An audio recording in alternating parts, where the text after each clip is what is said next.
నమస్కారం అండి బాబు. మీరు ఎలా ఉన్నారండి? బాగానే ఉంటుంటారులే. నేను మీ పల్లెటూరుని. మీ అందరికీ నాకు చదువుతి శుభాకాంక్షలు. ఇవాళ నేను ఎందుకు వచ్చాను అనుకున్నారా? అలాగే ఇష్టమని చేద్దామని. కుడుములు అంటే వినాయకుడికి నాకు ఇష్టం, మీకు ఇష్టమేనో. కావాల్సిన పదార్థాలు: బెల్లం, నెయ్యి, కొబ్బరి, బియ్యం పిండి, అలాగే పాలు. మొదటగా కొబ్బరిని తురుముకోండి, ఆరు పడుకోండి. ఇప్పుడు పొయ్యి వెలిగించండి. తర్వాత గిన్నె పెట్టండి. గిన్నెలో పాలు పోయండి. పాలు బాగా మరిగేలా చూడండి. రెండో పొయ్యి వెలిగించండి.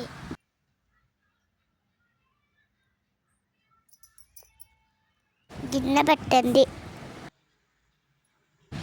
కొద్దిగా నీళ్ళు వేయండి. దాంట్లో కొంచెం బెల్లం వేయండి. ఇందాక తినుకున్న కొబ్బరి కూను వేసండి. పాలు బాగా మరుగుతున్నాయి కదా, ఇట్లుంటుంది మనతో. ఏంటి చూస్తున్నాడు? కొబ్బరిని కలుపుని. ఈ వంటంతా అయిపోయిన తర్వాత ఈ గిన్నెలన్నీ నేనే కడగాలి. ఇంత కట్టం వచ్చిందిరా బాబు. నేనంటే అందరికీ ఇష్టం కదా, అందుకని నేను చెప్పింది అంటే విన్నారు కదా. Thank you. చల్లే కానీ ఇల్లు నీకు నచ్చిందా? పాలలో కొంచెం బెల్లం వేసుకోండి.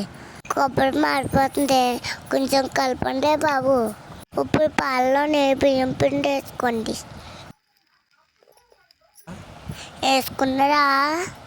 తర్వాత కొంచెం సాల్ట్ వేసుకోండి. ఇప్పుడు పిండిని బాగా కలపండి. వేరే పాత్రలో కొంచెం నీళ్ళు తీసుకోండి. ఆ పాత్రకి కొట్టు కట్టండి. పొయ్యి మీద పెట్టుకోండి.